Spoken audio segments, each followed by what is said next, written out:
My name is Gary Butterfield. My name is Kay Ross. And you're listening to Watch Out for Fireballs Dispatch, our Q&A topics listener response game announcement episode. Yeah. You're going to be finding out about the game announcements pretty shortly after we decided what that month's going to look like. Yeah, we actually, we have a bunch of stuff kind of decided for the rest of the year, but not everything. Yeah. And we had some holes we had to fill. Mm-hmm. So excited. It's good stuff. Stick around. Yeah. Stick around. We do those at the end. Mm-hmm. We also announce or remind everybody what's coming up at the end of episodes. Yes. Just as a reminder. Mm-hmm. Yeah. I wanted to take a second here and thank everybody for all of the kind words regarding my news last month. While, but it's only been a month, but so many people reached out in comments or in private messages or emails being super kind and supportive, and that'll probably be sprinkled out throughout the responses here.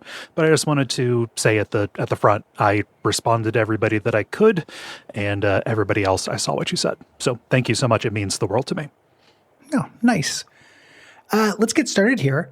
I will get us started here with Vivian. Vivian asks, what are some of your favorite UI, UXs in games? Has a good or a bad one meaningfully factored into your enjoyment? A decent part of my enjoyment with Persona 5 was the super stylish UX, whereas a bad one can really get in the way or even make a game nearly impossible. Yeah. I don't think it's ever been done super well, but I have a soft spot for the inventory that is present in like the Alone in the Dark, like 2008, 2009 game where like he opens up his jacket and like looks down and all of your items are there. You know, like you're like the shopkeeper. Yeah, Resident Evil 4, except first person. Or it's like the Forest or Sons of the Forest, where your entire inventory, like when you get into it, like your guy like rolls out a big like roll up pack. And all the stuff is kind of sticking around there. Like, I don't know. Like, they've never been done super well, but I think that diegetic inventories like that are very cute. Yeah, it's a fun idea. And not just inventory, like in the realm of like UI generally. Like, it's never done well, but you think about Jurassic Park Trespasser, and the tattoo that gets worse. Yeah. That's a cool idea. I'm going to be a curmudgeon here. I don't like a Persona 5 UX. Like, that's the opposite of what I want. Yeah. Something that is very stylish and loud and like not very functional gets in the way for Gary's. Yeah. I want something to be, my favorite UXs are very functional and relatively plain. Yeah. Oh, I'm absolutely more in favor of the plain, right? Like the Persona 5, like I call that kind of UX like design, like it's really opinionated, right? Yeah. And I prefer like informational or functional to opinionated. It feels like it's trying to get me into like choosing options. Yeah. It's a little bit like if you went into a like an IRS local office and they were like blaring techno music, and stuff, and there were strobes and everything, and it's just like I don't know. Yeah. Yeah. Mm-hmm.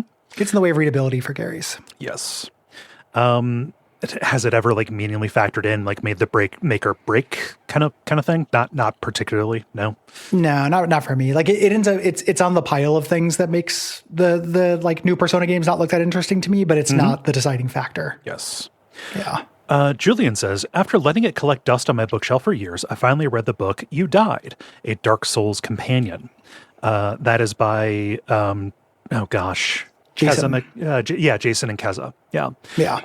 I bought the book after hearing the authors on Bonfireside Chat all those years ago. Crazy to think nearly a decade has passed since then. I thought the book was charming and a fun look at a game that meant so much to me.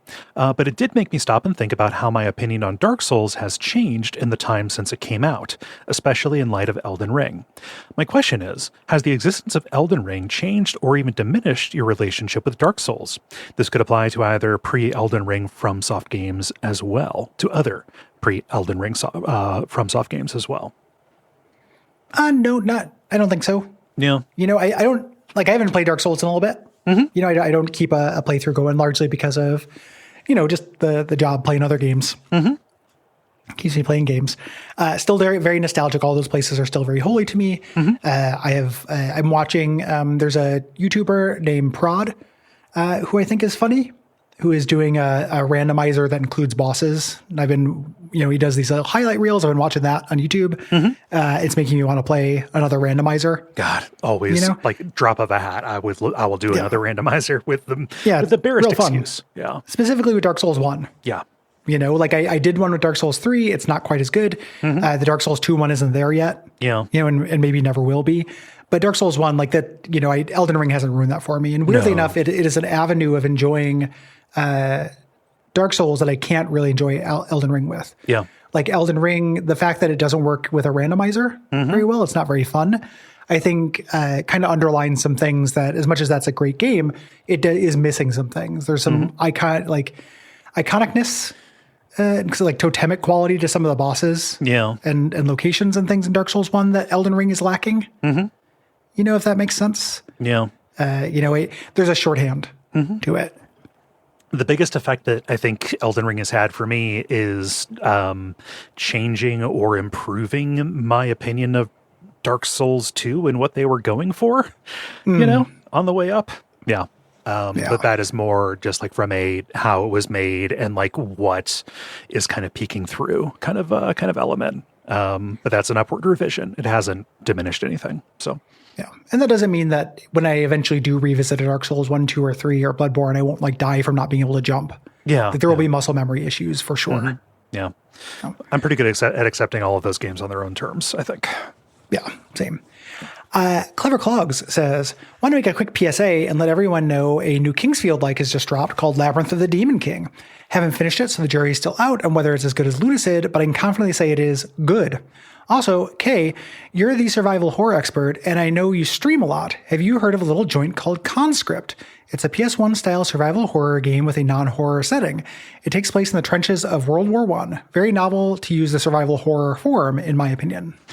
Yeah. I am aware of Labyrinth of the Demon King, and I have it. It may be popping up on a stream. I just need to poke it. I need to poke at it to determine if it is more on the horror side of things or if it's more on the Kingsfield side of things. But it looks rad as hell. Mm-hmm. Regarding Conscript, I did stream a lot of Conscript. I think it is super inventive to use survival horror gameplay for trying to survive in a terrible situation in the trenches of World War I. I fell off of it. Like I stopped because it was this very demoralizing combination of being too difficult and too long. So, yeah. I just felt like I got stuck and I didn't feel worth it to go back and try to do a non-fucked up run. No. What does Mike say? Mike says, I've been making heavy use of the Steam refund policy recently. The latest victim was the highly lauded Space Marine 2. Something was off for the first hour, but I was having just enough fun to keep playing. That is until the finale of the first mission, where the hack-and-slash shooter turned into a very bad tower defense game. I didn't die, but the mission failed as one of the 6 towers crumbled in the onslaught. I then discovered the autosave put me right back to the start of that sequence, and I had lost about 10 minutes. So I noped out of that game and got my refund, knowing this was not for me. So now I wonder about what's your experience with new games that don't meet your expectations, and how do you handle that disappointment? How soon do you hit the I got it button and decide that it's not your kind of fun? What are your thoughts on using a policy like Steam's to effectively demo a game? Moving aside, so there are people who have skin in the game development-wise. Yes. Who have opinions probably on the Steam refund policy that are more informed in mind. So, putting the caveat that this is entirely from a consumer angle. Yes. I like it. I like that it's there. I primarily use it for technical shit. Yes. Which is a perfect use case. Like if you get something and you don't have access to that and it just doesn't work, such as the nature of PC gaming, like you're fucked. They release ports for the Switch of certain games that run like absolute dog shit. Oh yeah. And you can just buy a cart of it and there's nothing to do about it. You're fucked. We made this game not work. Yeah. Here you go. That sucks. And I like having an option of redress for that. Yes. Personally. I use it sparingly, but I'm glad it's there. Primarily for technical reasons, but also because like I'll be playing a game and realize, oh, I like this. And I want to get the like collector's edition or whatever with that, with the content and everything. The upgrade would cost more. So I just return the original and then, rebuy the full thing with the DLC or the season pass or whatever. So like, it's not always used for crapulence, but like, I don't know. I don't like being stuck with a game. You can use it in a very bad faith way, but I don't know. Yeah, there's a way to abuse it, I think. Yes. That I get people who have more experience, I think probably have more, better opinions on that. Yeah. Than I do personally. Yep. But yeah, I'm not against using it. It's there to be used. Yeah. And in terms of, finding a game and just finding out like it's not for me, how often does that happen? It's pretty rare that I just try random stuff. Yeah. At least at just in this point in my life because of work stuff and because the games that I want to play for my own time tend to be really, really long term. Yeah. So like I'm either playing, I want to play real long RPGs that I haven't played, or I'm playing roguelikes, which I haven't played, which can last quite a while. Yeah. I'm not really poking in my spare time at 20-hour games very much. Like I bought Indiana Jones, but I haven't played it. We talk about the thing of like, oh, we'll probably do that for the show. Yeah. That's in my mind as well. Kind of stops me from doing it. So I'm not a good use case for that. I'm not a good, I don't have a lot of experience with that.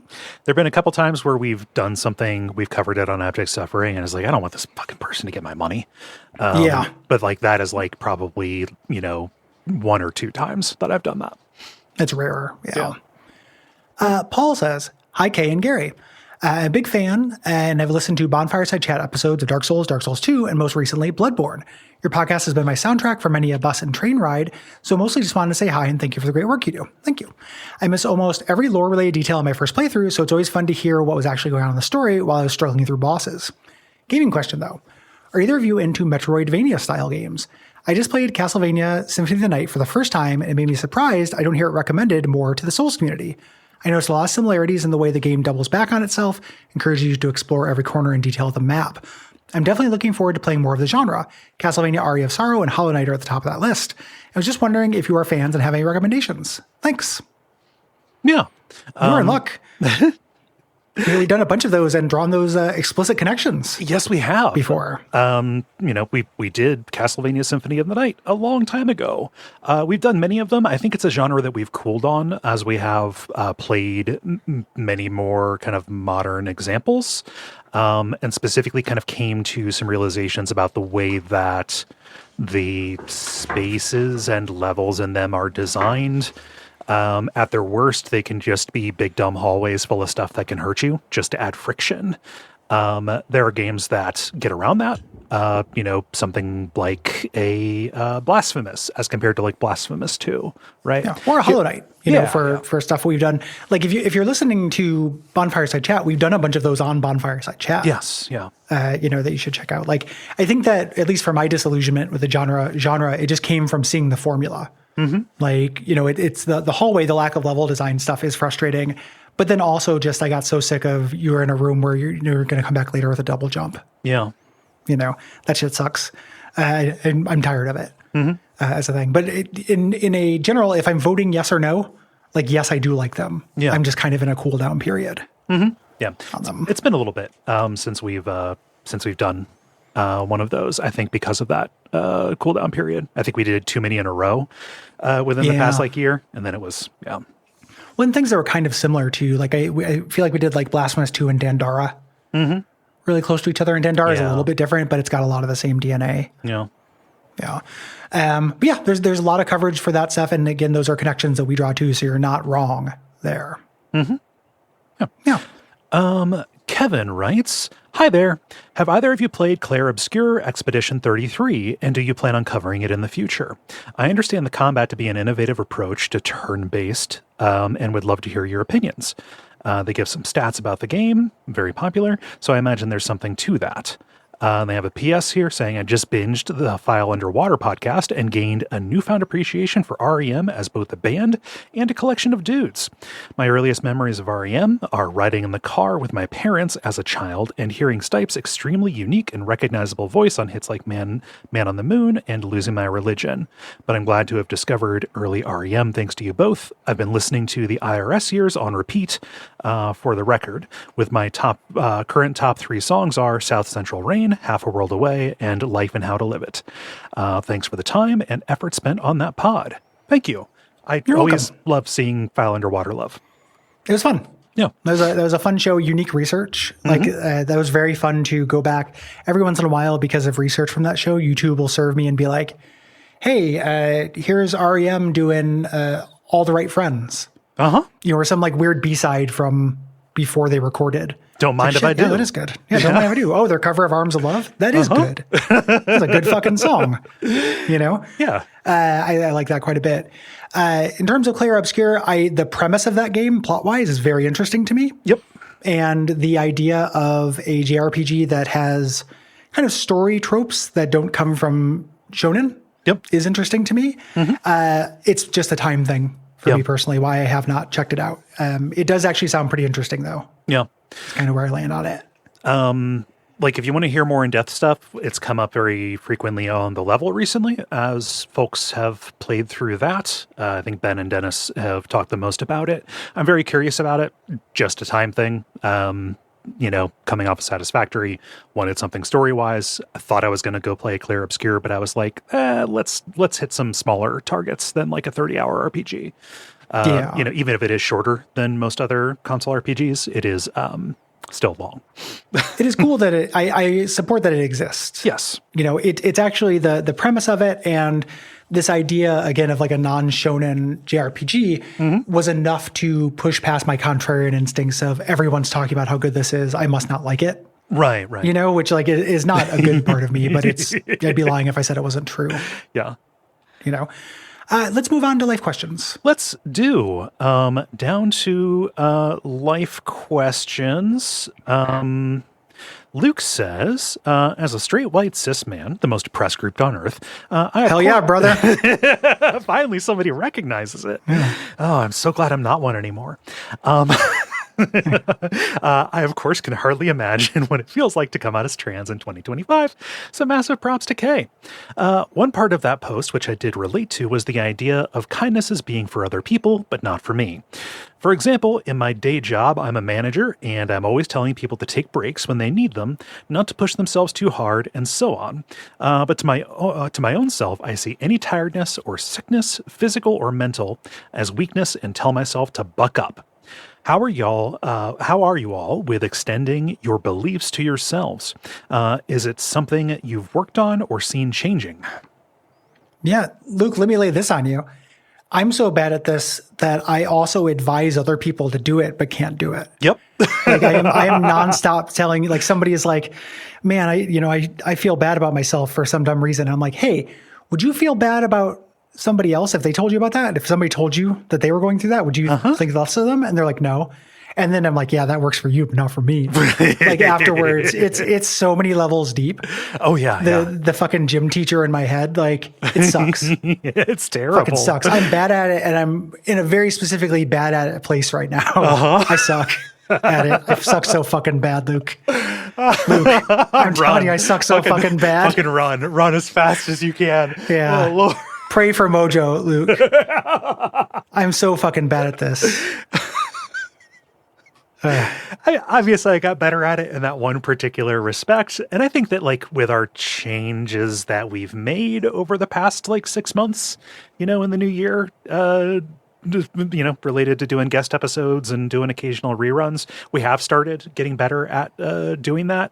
And what that took was institutionalizing it, I think. Yeah. Yeah. And not to be a cliche or anything, but also support like everybody and like, fuck yeah, do that. That felt good. Yeah. That was nice because you never want to be letting everybody down. No. It's a bad feeling. Yeah. Yeah. Not good. Trying to be better. Yeah. Yes. Yeah. And if you have any tips on how to do that, you let us know. We're fucking lost if you know here, the man. cheat code. Oh my God. Yeah. Connor says, hey, both. I like that as a non-gender. That's my new favorite one. Like, it's hey, both. That is so safe. Yeah. Hey, you two. Listen I up, love fuckos. It. Yeah. Hey, both.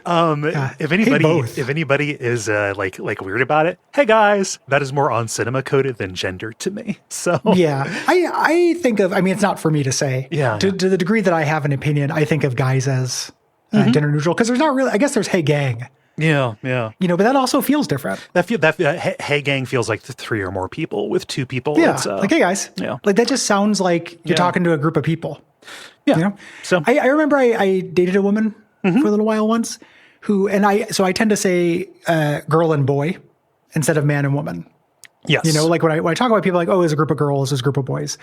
Every single time I did it, she corrected me to say woman. Okay. And that's within her right? Like that's fine. That's fine.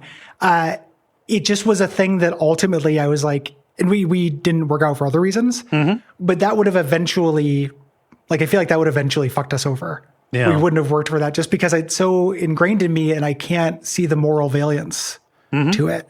Like, I know I'm not talking about children. I'm not talking about children. Like, come on now.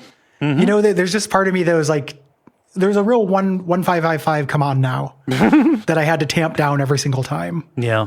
After that. Yeah. Connor continues, hey, both. I've been orbiting your content for quite some time. By no means have I listened to all of it, but I think I have a pretty good sample size. I'm sure you're aware that the gaming space doesn't have the best reputation for inclusivity/tolerance, basically just human flip and decency. And I found myself dropping out of following many content creators after a long time upon hearing something that sheds light on their true values. I really appreciate how strongly you condemn instances of bigotry when it comes to the space. I don't mean to give you praise for what should be the bare minimum, but sadly it is far from the norm. Anyway, question time. Why does it seem like the dregs of society convene to complain about pronoun options in games or body shame NPCs? Thank you.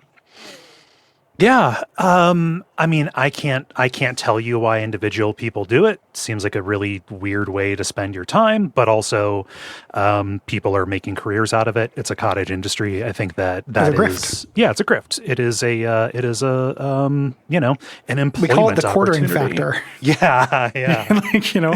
We call it the quartering quotient, and people are fucking doing it on YouTube. Yeah, people see the life of luxury that Asmongold lives and think, me too. Yeah. The critical drinker thinks this is bad, and makes money thinking it's bad.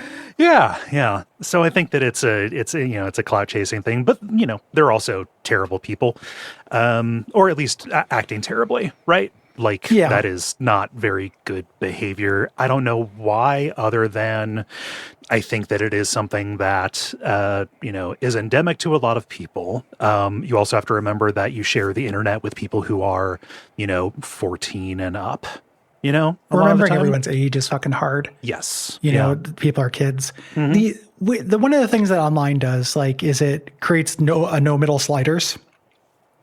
Kind of reality for things. Yeah. Because I've thought about this topic a whole lot.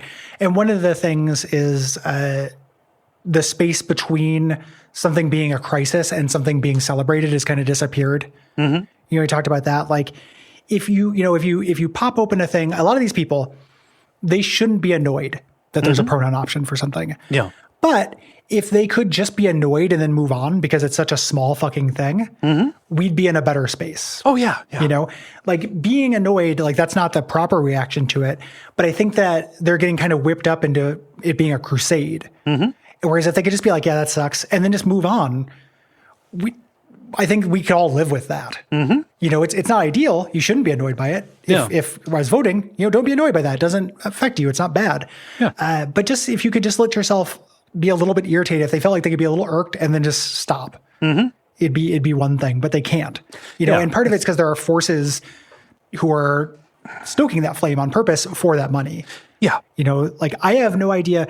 There was a whole thing recently, a big discourse about male loneliness thing. Oh, God. And one of the things I was thinking about with it is that like, I don't know what it's like to have grown up with this ecosystem. Mm-hmm. Like it would be very easy for me to just like step back and be like, haha, skill issue, you little shits. Mm-hmm. But I don't know what that's like. I did not have that experience of having YouTube, just serve me something as if it's the truth that is actually fucking awful. Mm-hmm. I don't know. Like it is a thing that kids have it different. Yeah. Now, and there are people trying to do this. Mm-hmm. Like this is a thing that is being done intentionally by shitheads. Yeah, by shitheads. Like this was, it's you have to remember the original Gamergate was seeded and stoked on by Steve Bannon. This is not conspiracy. He was running Breitbart at the time. The, motto from Andrew Breitbart himself is, politics is downstream from culture.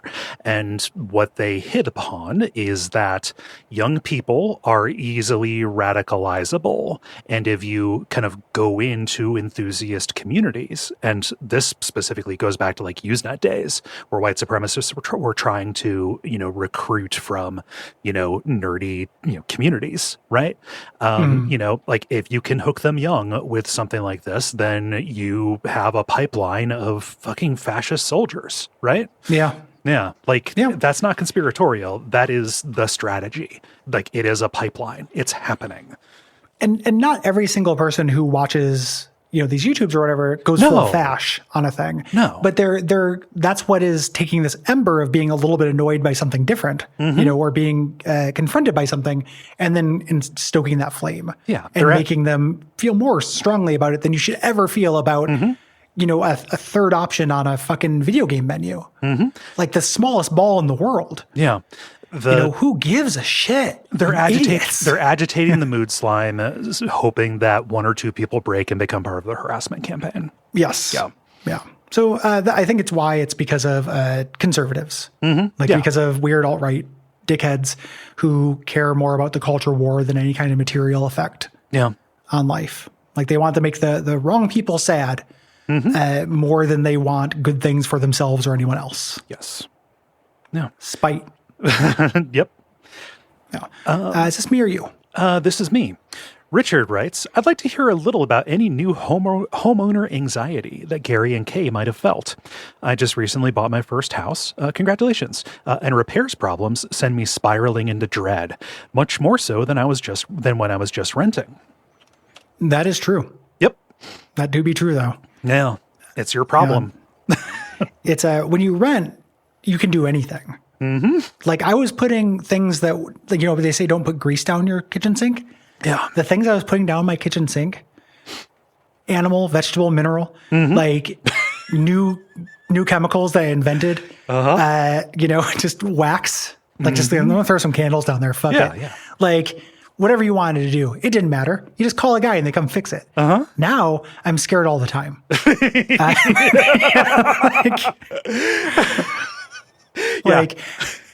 I'm on, I got rid of most of my social media, so I'll browse Reddit from time to time, like when I need something to scroll. And it always serves me homeowners things, and half of them are like a picture of a leak or a crack or like a mushroom, and just like how fucked am I? And there's no, like my house doesn't have mushrooms in it. Like I'm not fucking, not one of the fae of the forest. But I'm scared that there are mushrooms where I can't see. Like I can go down in the basement and just be on patrol to see if like a mushroom's growing out of the ceiling in some place I didn't see. Gary. And I'm just doomed. Gary, I had a mushroom. Oh, you had a mushroom? I told you about my mushroom, right? Yeah. It's scary. It's very scary. Yeah. It turns out it was a leak in the water line going to my kitchen sink, but it was kind of backing up on the slab and into the bathroom. And I was using the toilet one day and I looked and I thought, what's that brown thing? I looked down there. It was like growing out of the molding at the bottom. I was like, is that a fucking mushroom? Like yeah. Blood turns cold. Oh yeah. No, like every single one of my anxieties has to do with moisture and water. Like, I had to spend nearly $10,000 on a new roof because I saw a water spot, right? Yeah. Like My upstairs bathroom, which is like the cat's bathroom, we don't use it really. Has a little drip in the faucet. And I'm like, well, I'm going to fix that at some point, but I'm not up to it right now. Yeah. So I was trying to turn off the water, and the water valve to turn off, one of them turns off. The other one, if you turn it all the way to the right, it does not turn off the sink, and the valve drips. Ooh. So I was looking up what that is, and it's a fix. Yeah, it's a stem thing. Yeah. There's a thing to fix it, but like that sent me into a like literal spiral yesterday. I was just like, well, I'm fucked. I just bought a huge eyesore. This is just going to like get into the wood and rot. And it's just going to be, Mushroom City, and I'm going to sit on that toilet someday and fall through the floor. It's Money Pit. Yeah. I'm now in the funny farm. you joined the funny farm now. What is it? Chase. What's the Chevy Chase movie from 1990 or whatever? Yeah, Funny Farm. It's less about that house falling apart than it is about Chevy Chase not fitting in with that small town. But okay. also, it's a very boring movie. I'm kind of taking it with Money Pit, which is a Tom Hanks film, I think. Yeah. Yep. So you're not alone. No. You'll learn. I mean, especially right after having spent a bunch of money on it and moving in and all of those related expenses. Like, I'm super paranoid about my sewer line because literally the day that I moved in, the tub started backing up from the kitchen sink. And I was like, well, fuck. And it was my sewer line I had to spend like $1,200 to have it blasted. And then it kept on happening about once a year. Dreadful euphemism. Yeah. That is a dreadful euphemism, Kay. You don't need to talk about that kind of stuff on the show. No. Do you know what stopped it? And I don't need to I don't mean to buzz market anything, but it actually has been true. Was it the Green Gobbler? No, it has not been the Green Gobbler. Gary the Tub Shroom. Oh, I've got that. Yeah, we got the tub shroom. Yeah. I love the tub shroom. We got the tub shroom, and we have a downstairs tub shroom for the. I've got a sink tub shroom. Yeah. Yeah, same. Like our washing machine, because we have cats, so there's cat hair in every load of laundry. I didn't mention this. So there's a tree, an evil tree, called the Tree of Heaven. Okay. Which is yeah, deeply invasive species. Our neighbor has one kind of right on our property line. So there are a couple of them growing, and apparently they can destroy your foundation, the roots. So I've been trying to kill those. The way we found out about it is I had like an old lady neighbor come over, fucking surreal as hell, came over and is like, hey, is that your tree? And I was like, no, that's in our neighbor's yard. She's like, oh, you got to look at this. And then she got up in my yard and then got behind my bushes. Like she had been there before. Like, older lady, we're like, oh, can we help you get up there? And she's like, no, I got it. And just climbed like up into my house like she'd done it a million times. And got behind these hedges. She's like, see, there's a sapling there. There's one of those growing there from there. You really got to take care of that. I'm like, okay. And she's like, you should call the city. And I'm like, well, I'll take care of it. And she's like, you should really do it. And I was like, she's standing between my bushes and my house. Like, it's fucking wild. Someday you'll see my house and I'll show you exactly where she was. Yeah, no. One of the weirdest things. And then she also said, she said something bad about Trump, something actionable. And then said, because she's old, she can shoplift.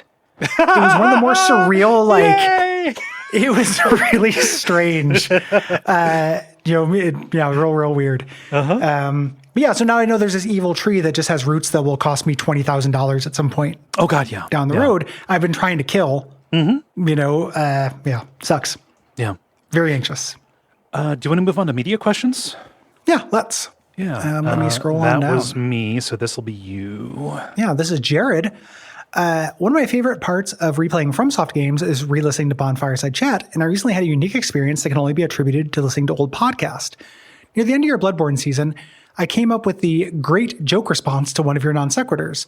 This was truly a strange experience, riffing with two strangers from the past, adding a joke to a 9-year-old conversation that no one, not even the guy in the next stall of the employee bathroom, will ever understand or appreciate. The closest I'll ever get to this is from my incredibly patient spouse. He humored my explanation of this phenomenon. This was a lonely feeling, but more so an interesting one that has me intrigued about the ways parasocial relationships affect us today. Have you had any truly unique experiences like this? I don't know about unique, but I will, say something or react to something, and then just by virtue of timing, it will be exactly what somebody on a show says. Yeah. Yeah. And the other side of this is also weird. Yes. It's worth noting. somebody will discover the archives and kind of go through and comment on all of our episodes. Yes. A long time ago, as if they're having a conversation with us. And it's a long time ago. Like some of that stuff's like 7-8 years ago. Mm-hmm. I cannot stress enough that I do not remember and cannot defend things I said 7 or 8 years ago. Like, absolutely not. If I revisited them, there's a good chance I would agree or have more context or anything, but I can't keep all that in mind. Yeah.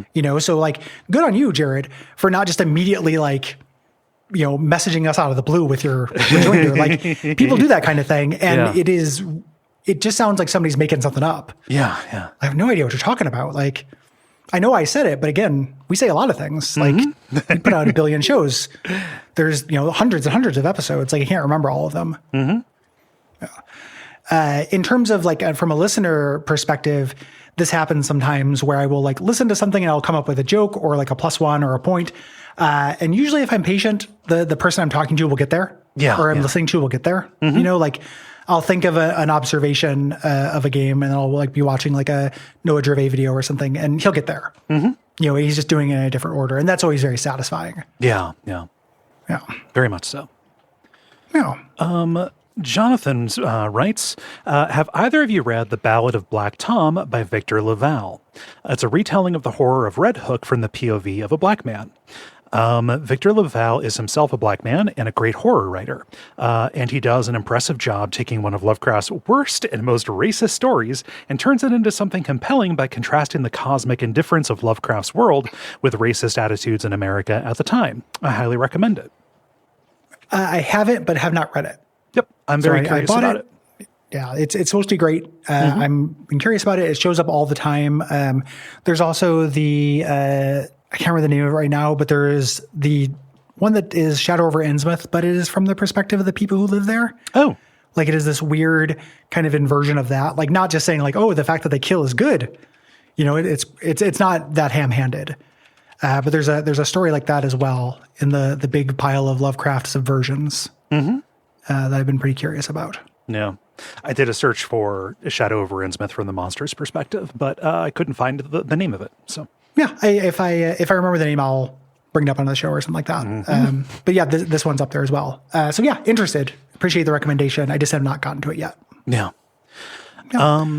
Daniel writes, 2 quick media questions for Kay. You've mentioned Shearwater as one of your favorite bands. What's your experience with Ockerville River?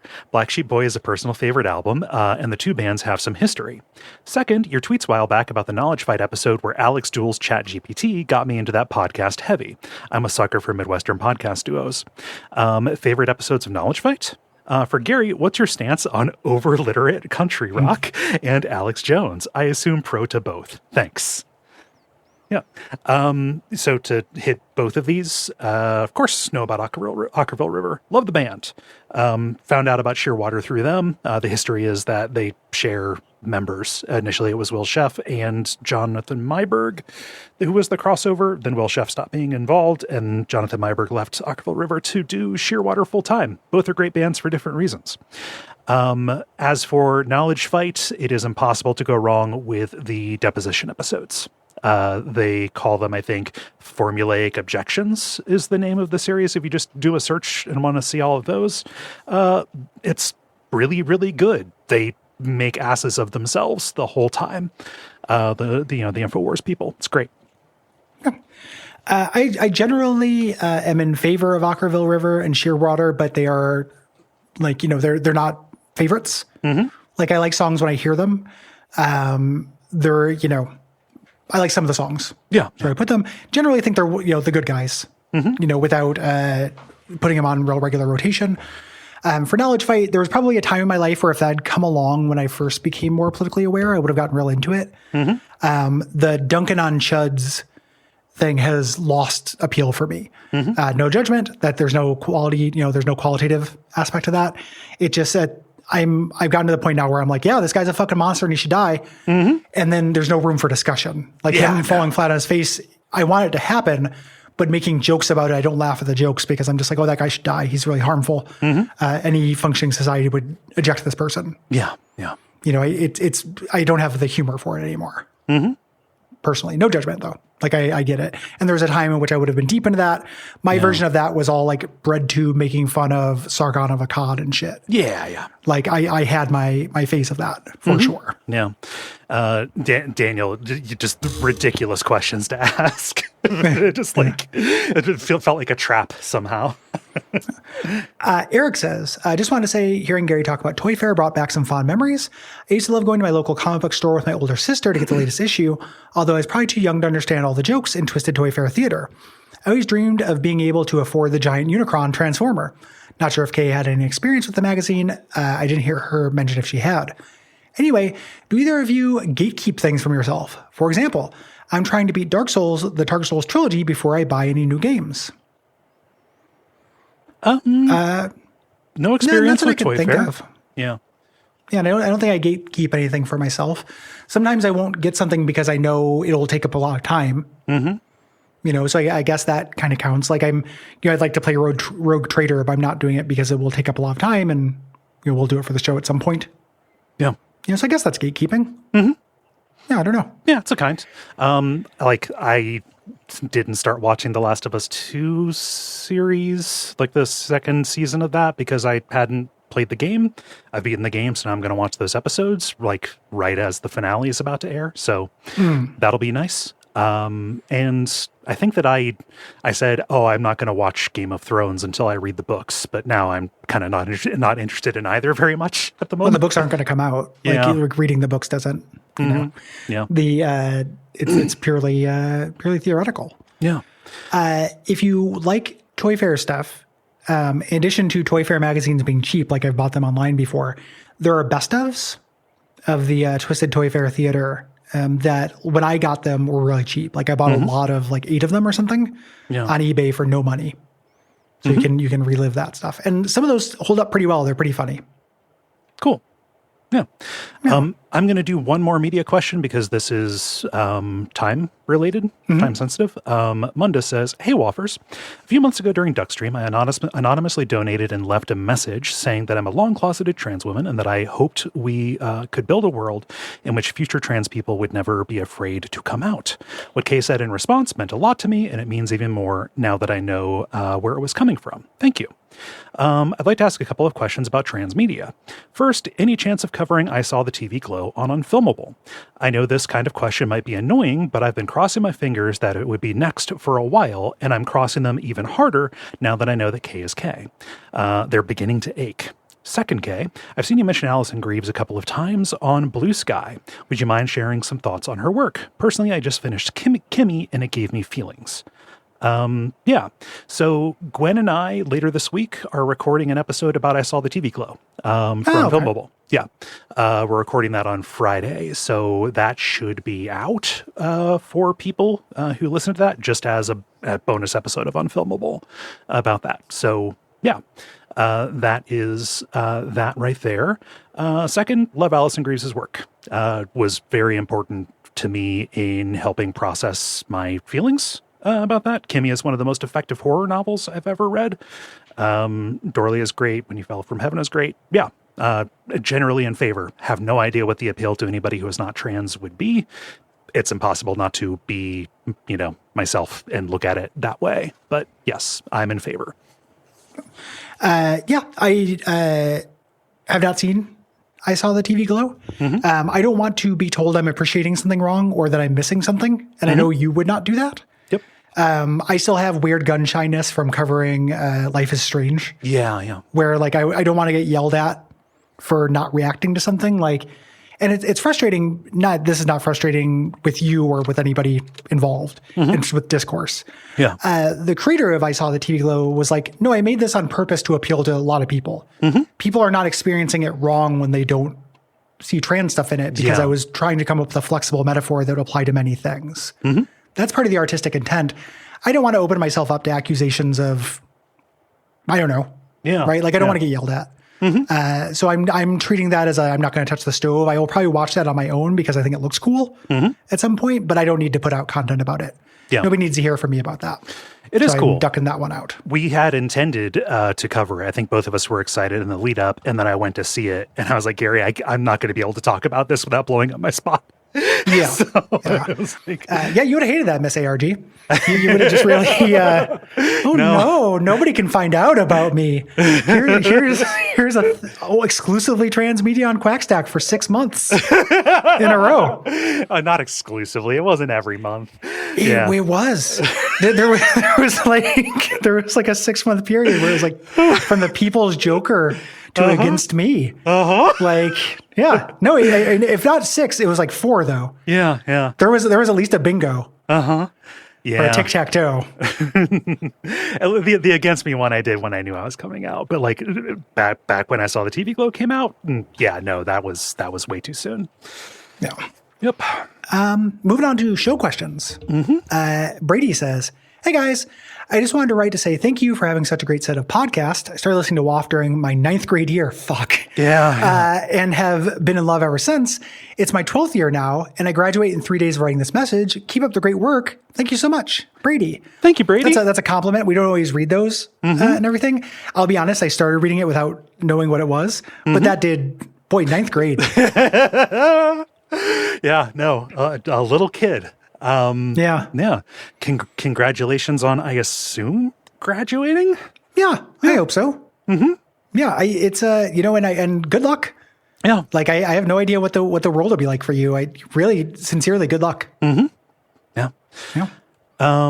Greg writes, any plans on another 7 out of 10 games discussion coming soon? I really love that episode, and that topic is super fun. It's great to dive in on some lovable messes.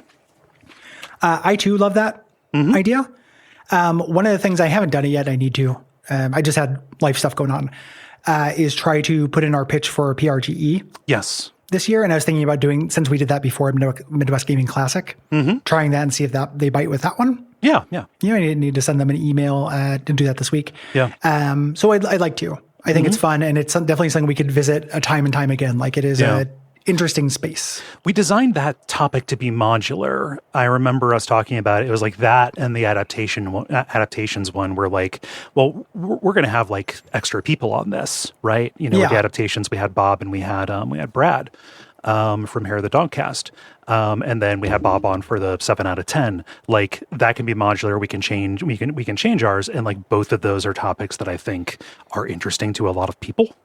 Yes. Yeah.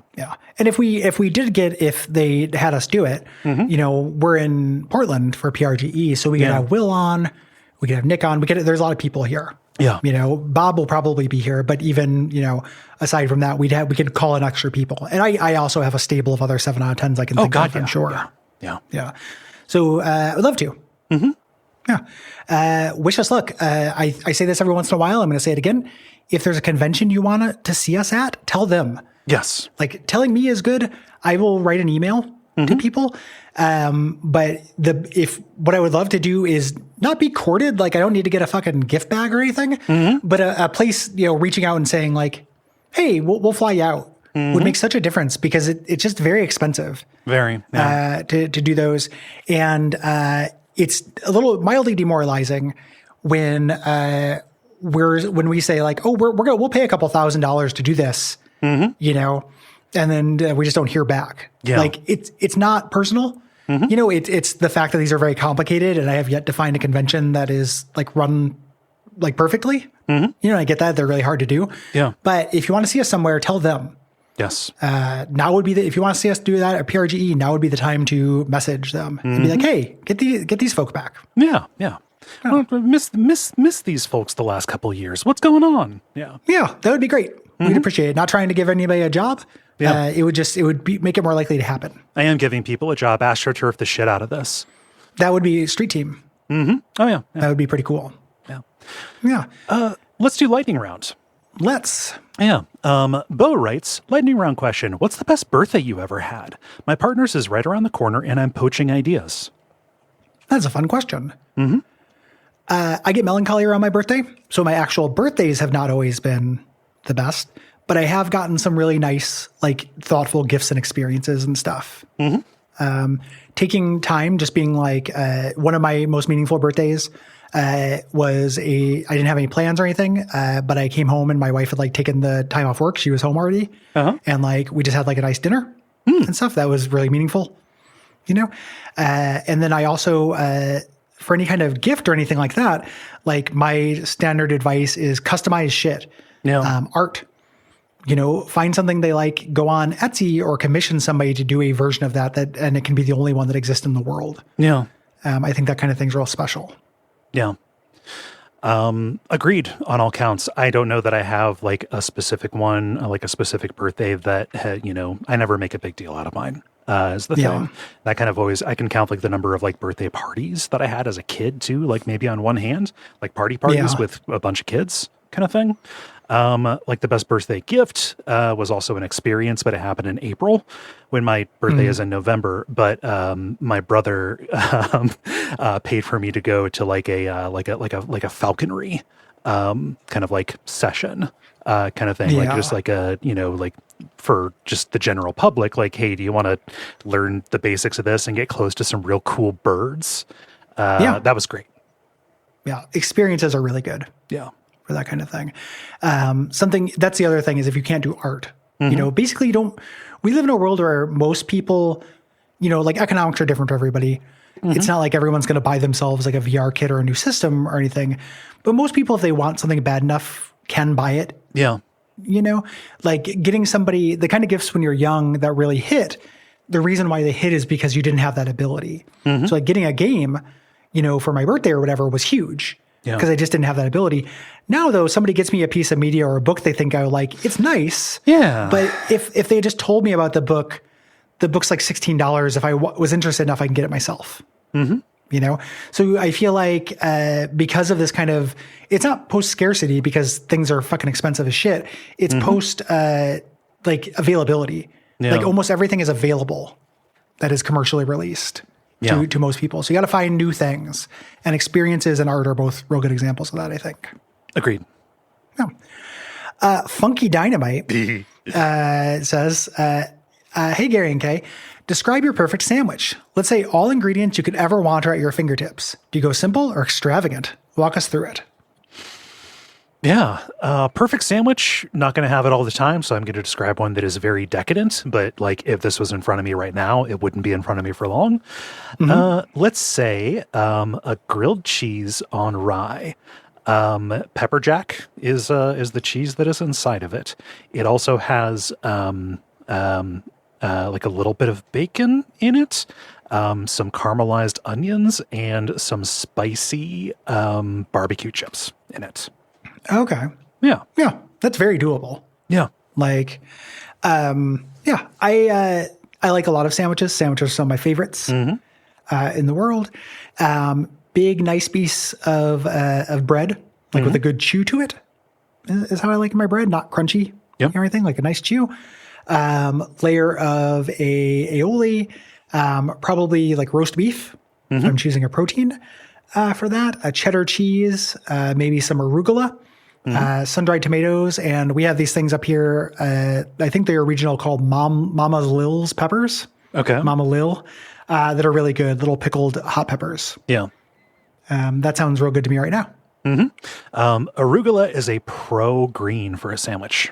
Oh, arugula is great. Yeah. A salad that's just arugula is too much for me, but in terms of like throwing it on a salad or on a sandwich, that kicks ass. Nice and peppery. Love it. Yeah. Benjamin writes, Monster Train 2 is coming out in a few days. Are either of you planning on checking it out? And did you try their follow-up to Monster Train Inkbound? Monster Train 2 comes out tomorrow as we're recording. Gary, I think it's today. Is it today? I thought it was the 21st. If it's today, fuck. I'm planning on checking it out.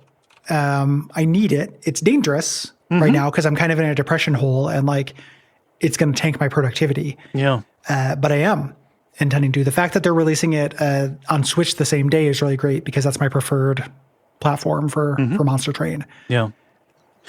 It's tomorrow, Gary. Sorry. Well. No, I fire the cannon indoors. Sorry to get your hopes up. Yeah. It's okay. Yeah. And then Inkbound, I have installed on my computer. I have forever, but I haven't played it yet. I know it's a multiplayer tactics thing. I don't know anything more than that.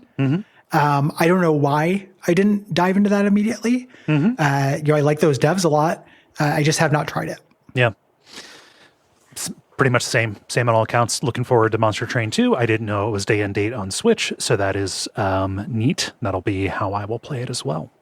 Yeah, the last one I played on computer and then bought again so I can play it on my Switch on the go, aka in bed. Yeah. So I'm really excited about this. I need a run-based game for before bed right now. I'm just got to Act 4 in Divinity Original Sin 2, my replay of that I've been doing in my off hours, and that is not a bite of gaming. It is hard to just do a little run before bed. Some of those battles at the end of that game are so long.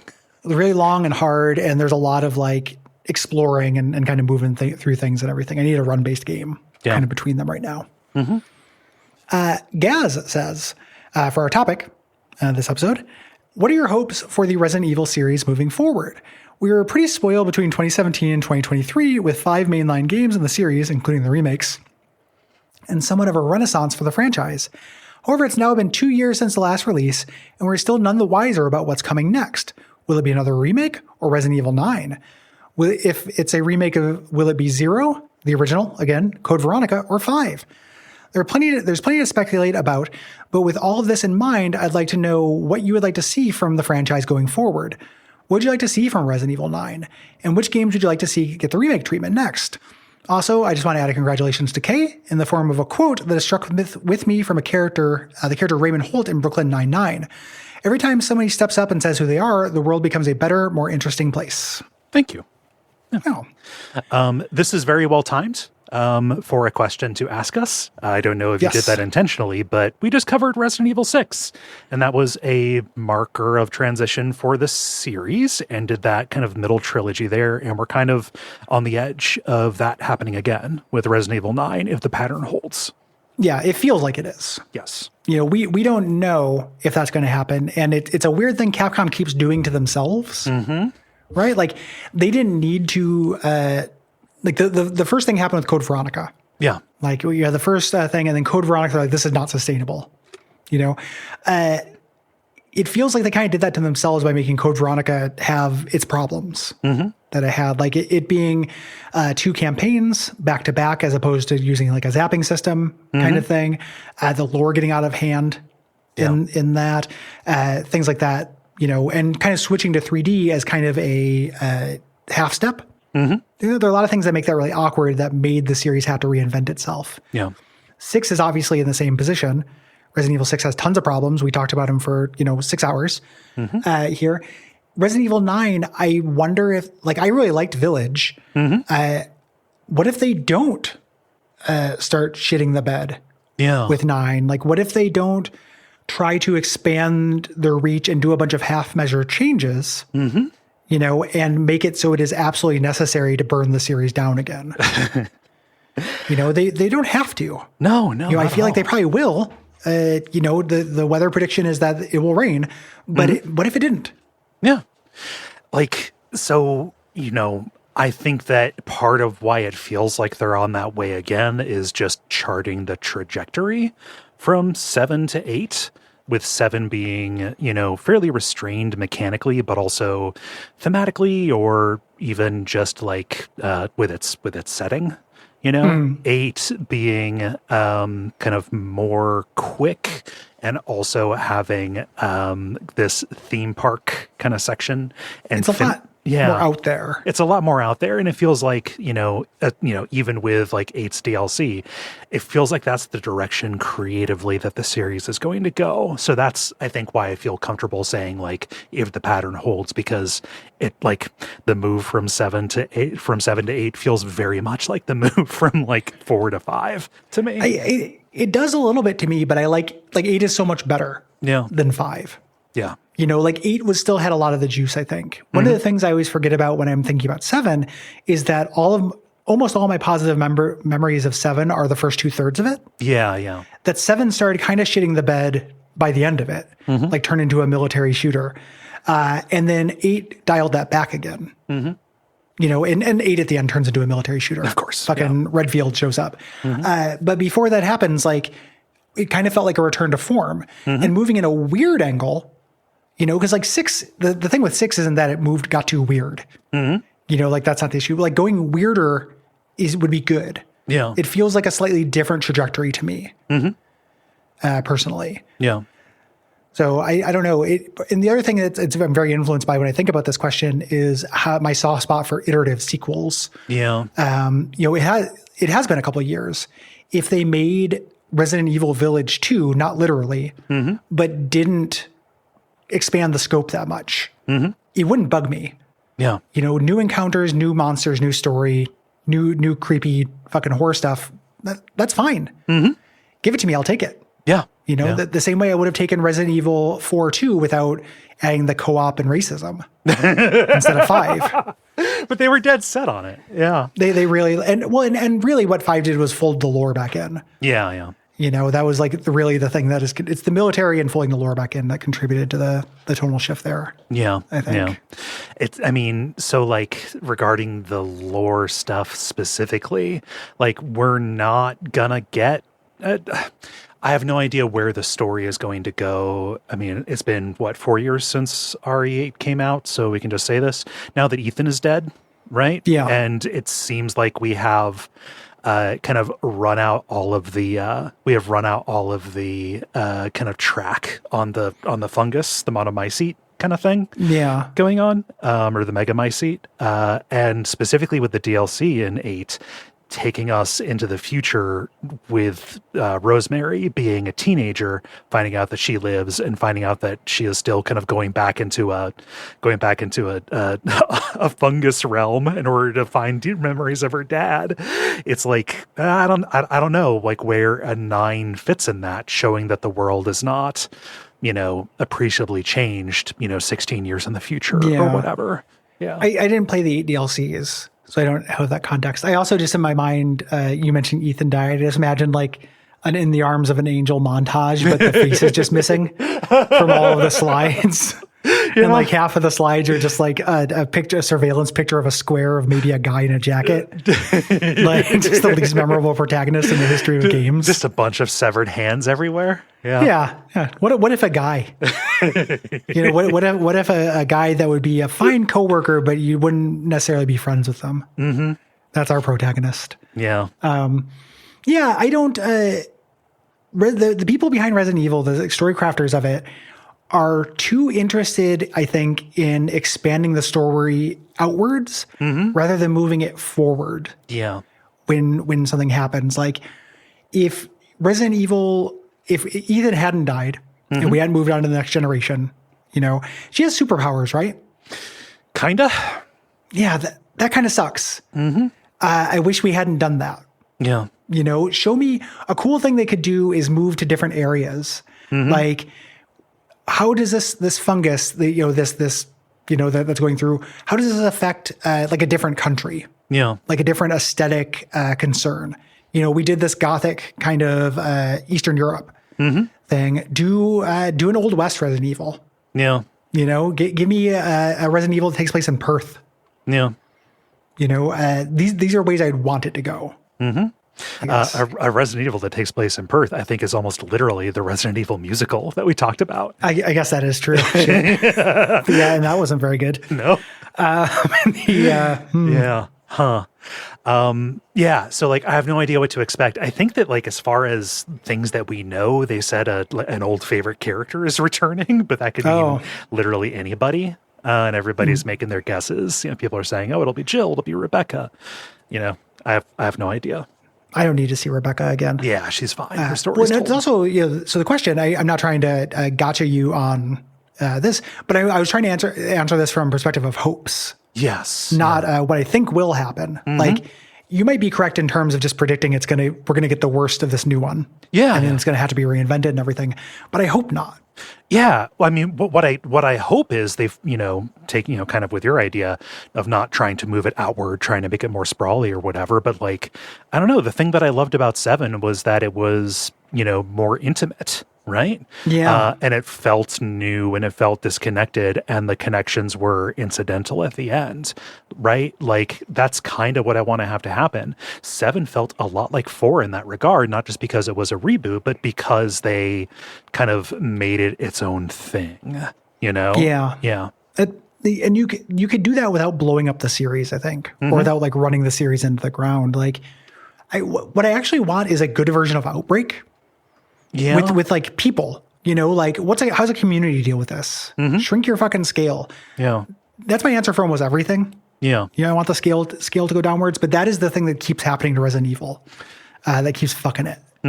But you don't want it to be the multiplayer, like no, Outbreak, no, right? not even close. Like, but I want it to be like, because that's about, on paper, those games are about like, here's a group of survivors in the city. How do they survive through these different scenarios? That's really cool. Yeah. I don't think those games are very fun. No.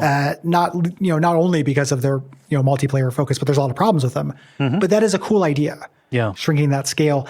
And I would take that in a lot of situations. Like if their goal was to please a Gary, the world is their oyster. Yeah. It's just not what they think is the most exciting thing in the world. Yeah. I don't know. Like there's a part of this that's about remakes too, as well. So, what is it? The Resident Evil 4 remake ended with a tease for Wesker and Wesker's plans. Yes. That really indicates that they're going to be doing 5 next. Total global saturation. Yeah. Which I have no idea what that looks like. And also it's not where I hope they go.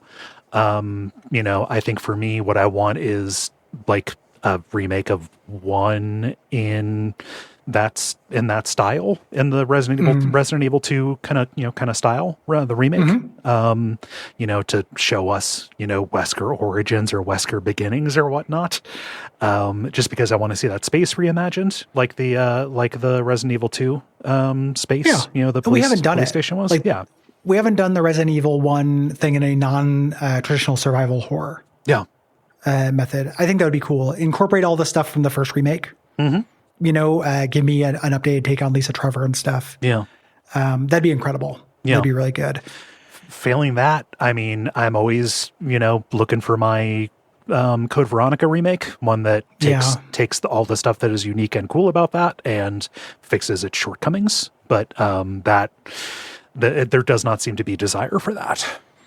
The thing that is hard to remember, because we tend to answer these questions and think about games in general from an artistic perspective. Resident Evil 5 was such a huge financial hit that to people at Capcom, that probably feels like a no-brainer.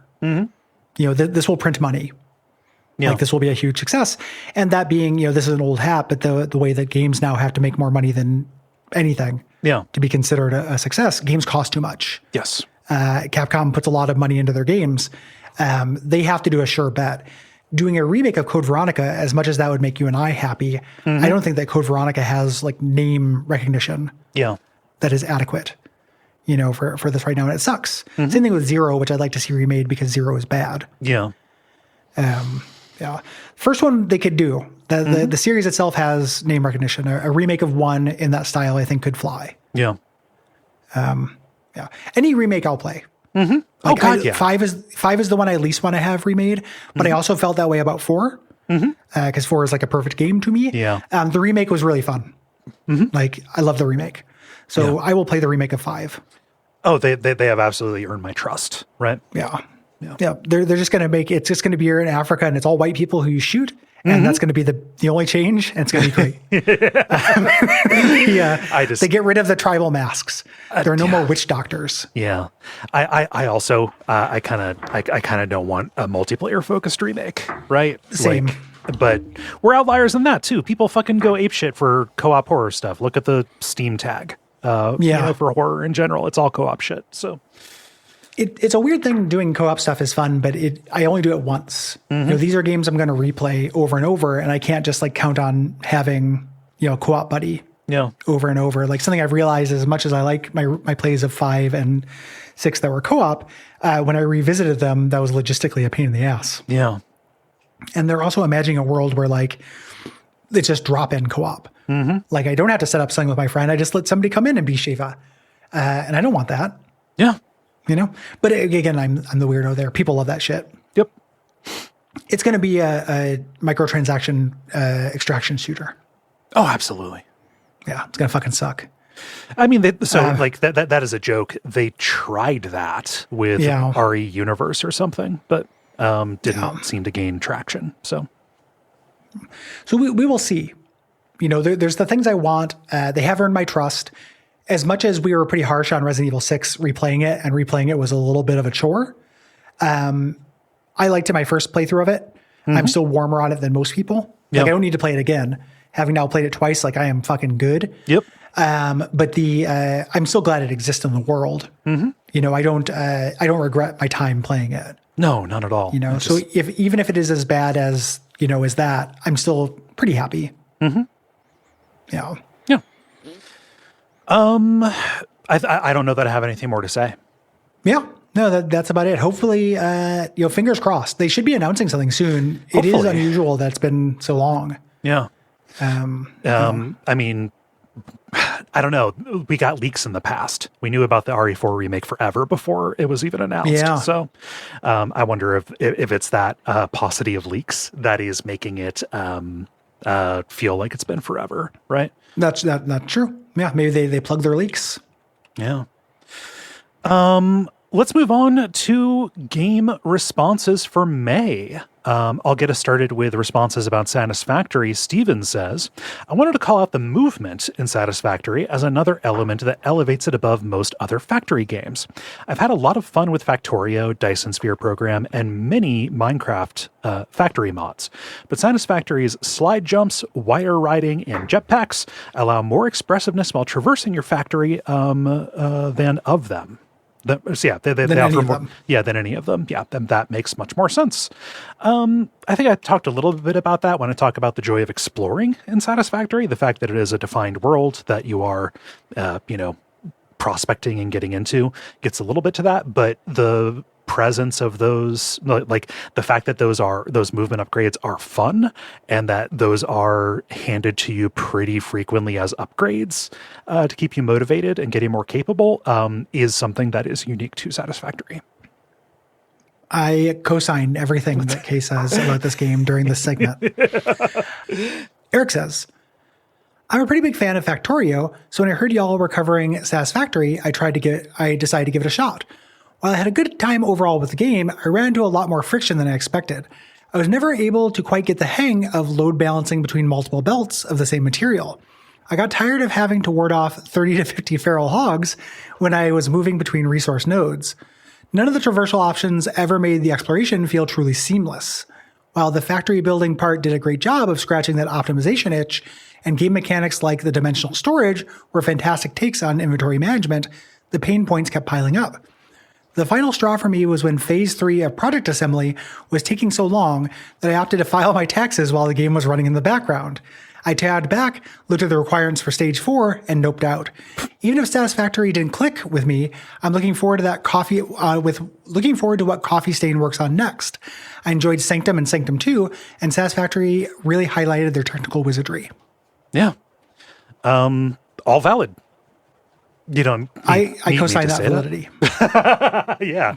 No, it just, it didn't work for you. And, comparing it to taxes, like at the end, I did let the game run, if only to, get closer to the goals, so I could actually satisfy them for the show. But that is one of the perils of this kind of game. It is a thing that's going to spend differently. Like for me, letting a game run is a tough thing for me to swallow. Yeah. Like a thing that has incremental or idle DNA is very difficult. Yeah. For me. If a game can play itself, I usually don't want to be there. But that's just a game row type thing. Like there are plenty of people for whom that is a huge plus. Yeah. Tim writes, thanks for covering Satisfactory, one of my most, satisfying games of recent years. All the machine and conveyor fun of modded Minecraft without the manual mining. All of the trains and optimization of Factorio, but nothing attacks you unless you go bother it. Fuck all those spiders. Oh wait, there are radioactive spiders? Oh no. And the Pioneer player model has fem, hips, and chest, no other options. Because why shouldn't it? To Ben's nuclear power talk, I found that, like Kay, though I built a little nuclear plant, I got much better results from making the Tower of Power, 520 generators running on rocket fuel, powered by a single pure oil well. As much power as 52 nuclear power plants with no pesky radioactive waste. I muddled through the first playthrough in about 180 hours, including a massive, though not strictly necessary, refactoring right before the last stage. I now have a plan for a second playthrough when 1.1 comes out, with a big linear mega factory in the sky. Each section will produce 240 of one thing per minute, as many as will upload in a single fully upgraded dimensional depot, taking only raw resources in from the bus. The new vertical splitters and the priority merger should make for some compact and vertical builds. Fucking dorky and incomprehensible. You fucking nerds. Jesus Christ. We didn't account for this. We didn't account for this when it came to guest episodes. Yeah, like just tried it for a second. And I'm talking to Kay and Tim. Put yourself in the shoes of people who aren't in this, and read that back to yourself. That's literally like responses to any game that somebody didn't play, though, I think. No. Like all of the stuff about, I cannot wait to make the mega factory in the sky where each section will produce. This sounds like you're talking about like work. This sound like, whereas talking about any other game, at least you talk about doing exciting things. You're not talking about your production per minute. That's literally a concern that you have when you're like running a sweatshop. They're talking about it like that's their goal, though. That's not like all the interesting stuff is like working up to that and figuring out how to do it. Yeah, I understand, but it's just in terms of just the text on the screen right now. Like I understand there's more context to it, but in terms of the way you can talk about a game, is talking about it in your units per minute kind of thing is very funny. Yeah. The vertical splitters are going to be a game changer, though, when it comes to factory compactness, and I think it's going to require a lot of people to rethink the way they lay stuff out in a good way. Yeah. Yeah, clear that X 180 hours. I'm good for a while. Nick, our friend Nick, one of my favorite Nicks, Nick says, I love Satisfactory. My brother Jeff and I both started putting some serious playtime into our own individual saves on Update 6 in mid-2022. And when Update 7 came out, we decided to try to play together. He works early mornings and I'm a night owl, but Satisfactory fit this perfect niche where we could hop on and play individually throughout the week, and then get together on weekends to show each other our progress and discoveries. We both eventually fell off that save. When the full 1.0 release finally landed last year, we jumped back in with a fresh one. This time, I almost exclusively worked on 3 mega factories that supplied us with all of the steel products, oil products, and rocket fuel we could ever need, while my brother did literally everything else, including getting us through the final phase of the game. The resulting save is a beautiful monument to the unique mix of our two brains, so last Duck Stream, I forced viewers, and the Portland crew, through a tour of it. While there are other factory-type games that I love, none I have tried have the mix of exploration and engineering that was such a great experience for the two of us to play together. Thanks, Satisfactory, and thank you, Kay and Ben, for covering it. Yeah, big thanks to Ben for being on the episode, too. Yeah, thanks, thanks, Ben. Yeah. I'm sad that I missed the walkthrough of Nick and Jeff's factory. That would have been interesting to see, but it happens. It was cool. Yeah. No, and like there were a couple of people who shared their own factories, and it is interesting to see people's different priorities when it comes to like decoration or what they consider to be an acceptable amount of slop, all that kind of stuff. Yeah. It's super cool seeing people's layouts. It reminds me of people on Blue Sky or on AirNet like looking at each other's code. Yeah, it's got like a code element to it. Yeah. Yeah. Moving on to Resident Evil 6. Yes. Responses. What does videogames.afghanistan say? That's a short one here. Videogames.afghanistan says, this one is like a flat soda. It's sweet, it's wet, but it ain't got no fizz. So RE5 is better, right? Yeah. Probably. Purely because of scenario and arena design, I think. It's way more fun to play. Yeah. It's got a lot of problems with the plot. But it's way more fun to play. Yeah. Exotic Minivan. We're just hitting a parade of like good usernames here in a row. Exotic Minivan, who we met in Midwest Gaming Classic and found out that username is because they think minivans are cool. So yeah, non-ironic minivan fan here. They say, what is your favorite part of the RE6 playground? I'm personally a huge fan of Chris riding the Spring Rider, and the camera pulls out to a sad man riding the children's ride by himself, with mini Chris admiring every second of it. I actually I woke up in the middle of the night, remembering that we didn't talk about the playground in this, and it's because I didn't do it this playthrough. I didn't do it. Because it's optional, and I was just trying to get through it. The first time, though, me and Derek probably spent like 20 minutes just fucking around in there, and it's very funny for Beef Man and Smaller Beef to like take a little break. Like very specifically that campaign. Like you could have had Sherry and Jake, and it would have been, oh, this is cute, kind of flirty, maybe. Yeah. But like, I mean.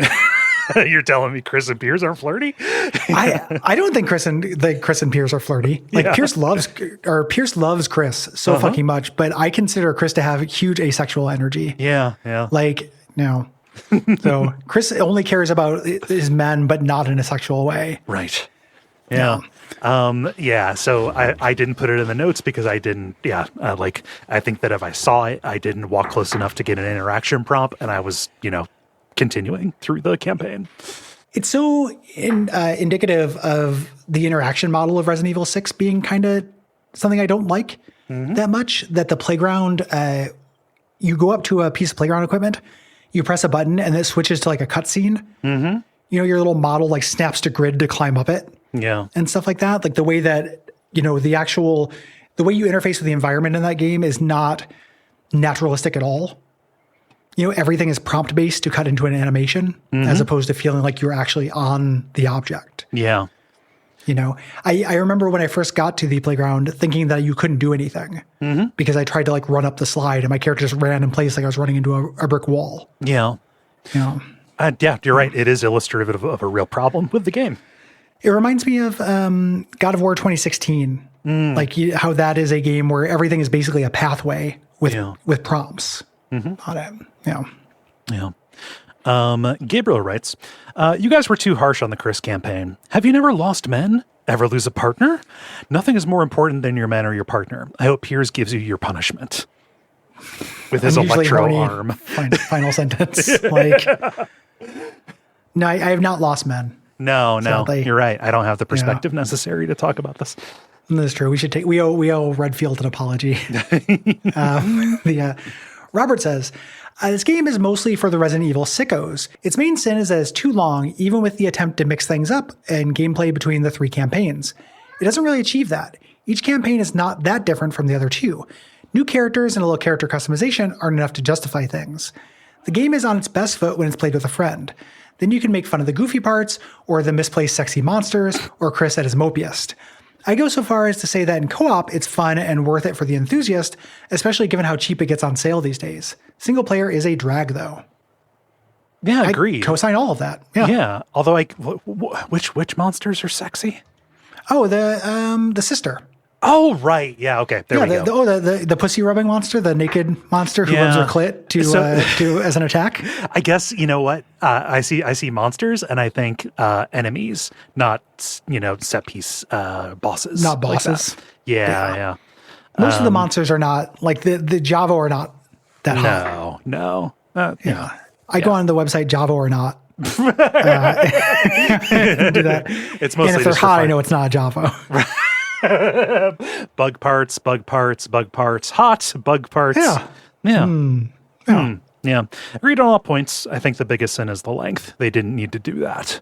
No, it's the story is a fucking mess as well. No, true. Yeah. All of the having a whole bonus campaign to put the story together and having the story be that. That's a fucking kick in the balls. Like that sucks. Adrian writes, what to say about this? I don't think I've ever had a game entertain and frustrate me in such equal measure. For every great set piece, like the whole opening of Leon's section, you have the horror of going downhill as Jake and Sherry. RE6 is one of the best 10 to 15 hour action games trapped in the bloat of a 30-hour game. If this had a more linear design, with the player flipping from character to character as the timeline progressed, it would have been a far more engaging and entertaining experience. Having to redo sections with a different character feels redundant. Still, you get to fight a dinosaur called Derek, and this game firmly cements that idea that you should never get into a vehicle with Leon if you want to live. That is true. Yeah. Leon does crash a bunch of bullshit in it. Yeah. Not a whole lot to add. The length is definitely the worst part. if it was shorter and still had everything else be the same, like still same kind of tone, same kind of, the plot was still the same. I still don't think it would be like a great Resident Evil game. But it would be closer to 5. Yeah. I almost wish it was easier to like mod this so you could make what Adrian is proposing. Like the perspective shifting, like let's just kind of like cut this down, doing like a fan edit of RE6 almost. Yeah. You could only do that in like a Let's Play or do like the Resident Evil movie on YouTube. But yeah, you really couldn't do it in the game. This game seems impossible to mod. Yeah. Like, I don't know if it actually is, but it has a lot of proprietary energy. Yeah. Eli says, "Hey y'all, long-time listener, long-time responder, first-time meeting. I started playing RE6 for the first time on my way up to Milwaukee for the Midwest Gaming Classic on my Switch, but I didn't end up playing any beyond that session. My biggest takeaway was that I had always known that this was the big send-off RE game, and I knew that it was 4 campaigns. So I always assumed the campaigns would be Leon, Chris, Claire, and Jill. Makes sense to me. But imagine my surprise when I started the game and learned that this wasn't the case. Who the fuck is Jake? I angrily thought. Upon hearing the words Wesker and son, I was overwhelmed with the feeling of, oh, that fucking sucks. Good response. Yeah. Good feeling. Follow that instinct. That's a thing when we talked about the future of Resident Evil. There are like characters and stuff that we have affection for. They gotta stop introducing Resident Evil babies. Yeah. Like, when they introduced the character for 7 and 8, like nobody gives a shit about Ethan. Like he sucks. Those games are good. Yeah. But Ethan sucks. And they keep bringing back Chris like he's a jingling set of keys. Like, I don't know, have Barry go off, do something. Yeah, give me Barry. Barry goes fucks off in Russia. Give me Russian architecture. And kind of stuff like that. And have Barry go fuck around. I guess they do that in the Revelations games, but kind of. You don't get to play as Barry though. You get to play as his daughter. Again, Resident Evil babies. They fucking love Resident Evil babies. Like, I understand, like, they want these characters. They need to pass them on to new, young, cool characters and stuff. But that sucks. I don't want that. Cool. Yeah. Not a single one has been cool, even a little bit. Yeah, I've not played. I've not played Revelations 2. Jala and I are planning to stream it, so I cannot speak to Moira Burton. There is the Noah Gervais Resident Evil video that he did is how I learned about that game, and it's fucking wild. Yeah. I'm going to be really curious to see how you feel about that, because there is some dialogue that made me want to die. Oh, no. Opening with we're proving that tear doesn't have to end with ist. Yes. There's a couple lines in that are just, there's also a DLC for that one that like almost no one has played, where it is a co-op game, and the concept is one of the characters is just a spotter for the other one. Which is like kind of an interesting idea, but sounds like it's one of the least fun things on earth. Yeah. Do you want to play as the flashlight? Do you want to play a full co-op game, but you can only be the cursor in Mario Galaxy? That collects little doodads. It's a profoundly weird game. Yeah. Yeah. Looking at the Nexus mods for RE6, predictably a lot of it is nudity? Model. Yeah, it's like model and costume shifts. So it's a lot of sexy Sherry, and also what if 2B was in this from Nier Automata. Yeah. Sucks. So, fucking sucks. Just comment on Nexus mods. This fucking sucks. You grew up with Sherry. You don't need to see Sherry naked. They'd be like you changed her diapers. No, come on. Like, why do you want to see Sherry naked? It'd be like your fucking niece. Yeah. Gross. Ridiculous. Stop it. Yeah. Just hit you with a spray bottle. Yeah. We got 2 Ace Combat responses, and we also have some late ones from the Suffering Gary as well. Oh. Yeah. All right. Jonathan writes, I have a big dumb soft spot for the Ace Combat games, specifically 4 onward, except Assault Horizon. We don't talk about that fucker. I used to categorize them as guilty pleasures, but fuck that noise. I love these games and their very specific combination of being big, melodramatic stories and combat flight sims. They're all so incredibly, sincerely ridiculous that I live for that shit. It's the same kind of schlock exemplified in Trauma Center's most famous line, a surgeon's only weakness is that they can't operate on themselves. Good. I think it's something like self-surgery is the ultimate challenge. Yeah. Or something like that. But yeah, it's something really similar to that. Yeah. I just like them bringing that that up because that is an amazing part of that episode about that game, really. Except with fighter jets and anti-asteroid railguns. Stonehenge comes back in Ace Combat 7, and you better believe I clap like a goddamn circus seal. There is a specific joyful itch that only these games can scratch for me, and I have come to terms with falling into that very narrow overlapping section of a Venn diagram. Also, if you haven't done so, I highly recommend you look up the Ace Combat world map for a good laugh or two. Good hunting, Waff Squadron. Yeah,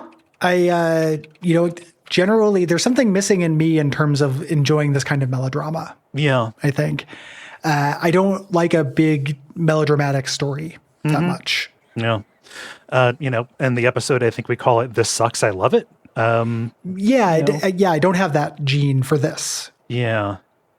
I'm looking at the Ace Combat world map, and I'm not seeing anything that sticks out as especially funny. Yeah, I looked at it when I was trying to look at the rest of the series. Before we did the episode, and I don't there's something I'm just missing. And I don't want to take anything away from anybody. I just don't. Oh God, no. I can't. I don't have it. Yeah, as a thing. Like Stonehenge is a gun.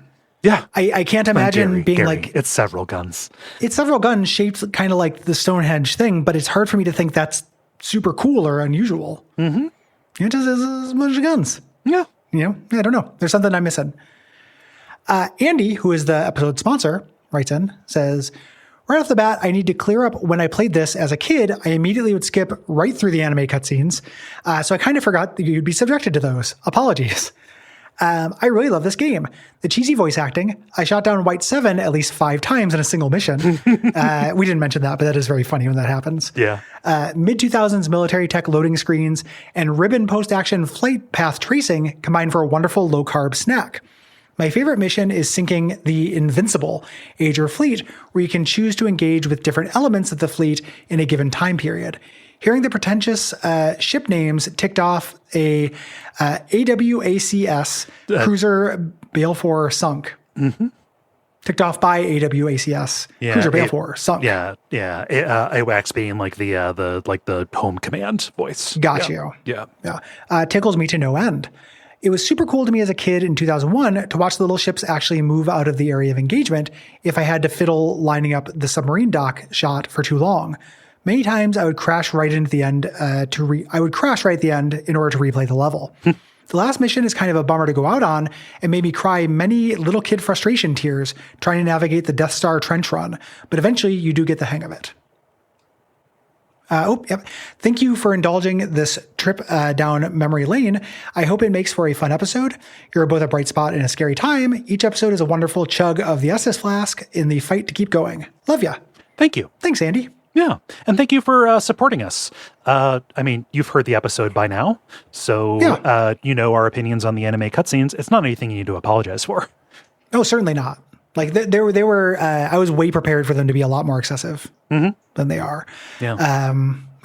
I appreciate it. And generally, again, just reiterating from the episode, I'm missing the gene to think this is super cool. Mechanically, I think this is probably a really good version of this thing. Yeah. There's quality here that I can see. Mm-hmm. I feel like it's pretty evident. I had a lot of fun. Yeah. Let's move on to those late the suffering responses. Holland writes, since you two asked about suffering memories, I thought you'd be interested to know that Game Developer Magazine, an industry mag for people in the field, blew a cornucopia of loads. Loaducopia? Yes. Thank you. Over the game when it came out because it was so gamey. The pacing, flagging, and overall experience had them roughhousing their hummus cannons. Excuse me. Good Lord. You're taking it too far. Yeah, Loaducopia, you had me. Yeah. Hummus cannons? No, thank you. Their hummus cannons? No, thank you. Yeah, no. HR? Which definitely flavored my experience of it back in the day as an industry hopeful. If they like it, I have to like it too. Speaking of which, I forgot that it was written and designed by Richard Rouse III, whose 704-page book on video game design and theory was the cornerstone of my game design course in college. Huh. Yeah, I had no idea.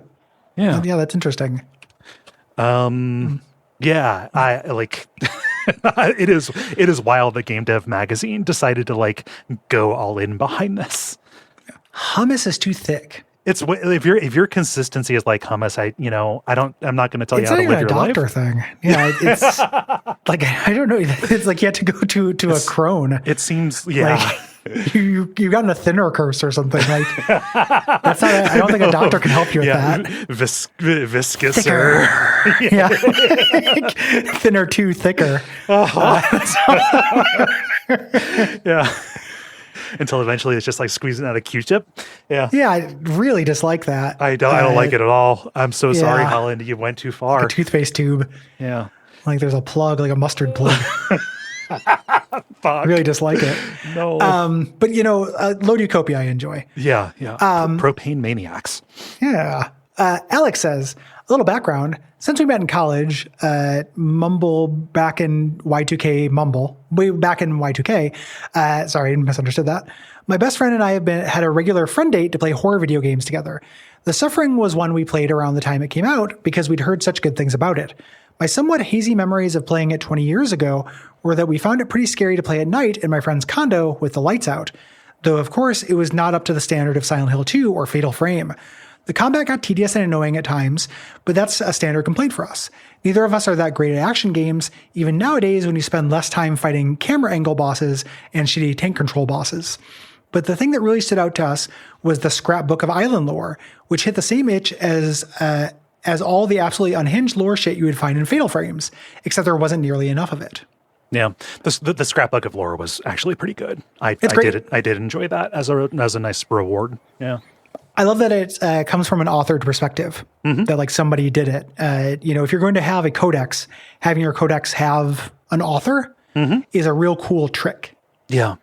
It's going to give it some flavor, and it's also going to make everything a little bit unreliable in a way that's really additive. Mm-hmm. See also Dandelion's entries in the lore codex in Witcher 3, right? Yeah. And it even comes up in FromSoft stuff too. Yep. Like that, the sense that like, oh, you can realize this when you realize it's kind of biased. That is a real fun moment. Yeah.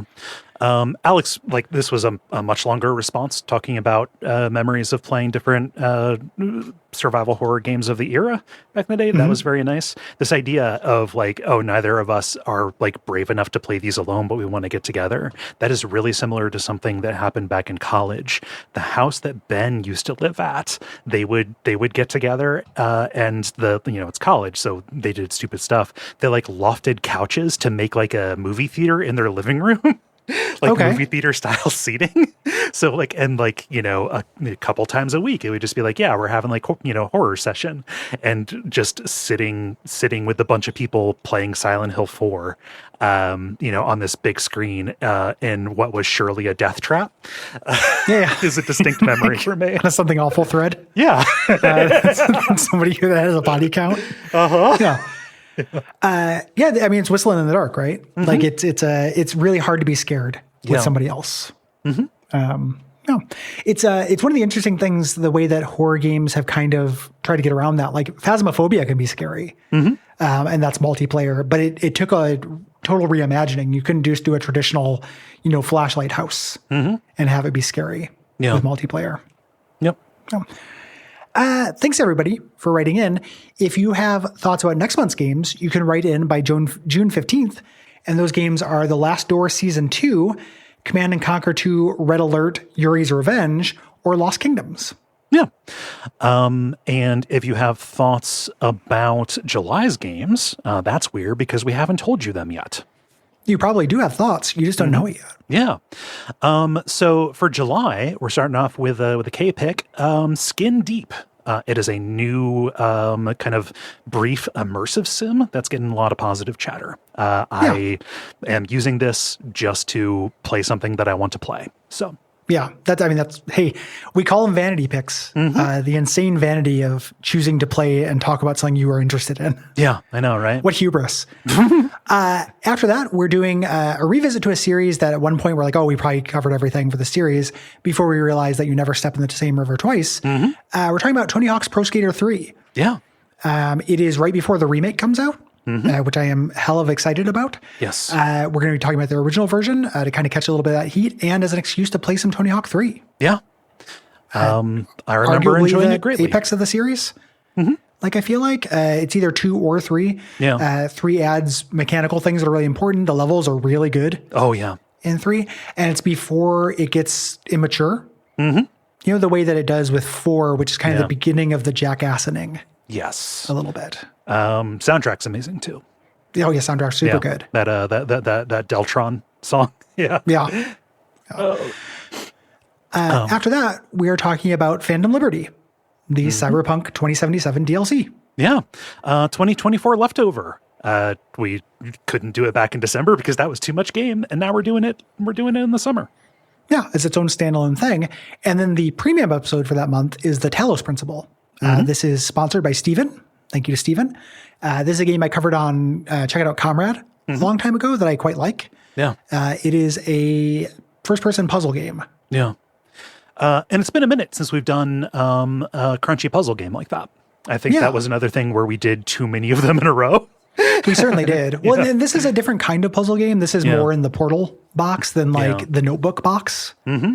Not like the puzzle that is the movie The Notebook, but like you don't take notes during Talos Principle. You figure out spaces. Yes. It's a lot closer to that kind of thing.